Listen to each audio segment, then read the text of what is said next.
Kini atong latest weather update, Monday, May 17, 2021. Base sa atong latest satellite image, wala tayo monitor na low pressure area sulod sa atong Philippine Area of Responsibility.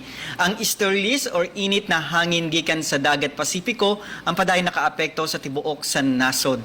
Ang tibuok sa Visayas, Palawan, kasama ng Kalayaan Group of Islands ug ang Occidental Mindoro, makasinati ng fair weather na panahon, init, panagsama panganuron ngadto na sa medyo madag-umon na kalangitan, gawas ini natay mga patak-patak na mga pag-uwan ug kini mga localized na mga pagpanugdog og kilat.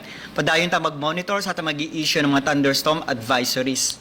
Ug para sa atong mga dugang detalye, bisitaha atong mga official social media accounts. Kini si Jomer Clarino gikan diri sa Mactan, Pag-asa, Visayas, DOST, mayong adlaw.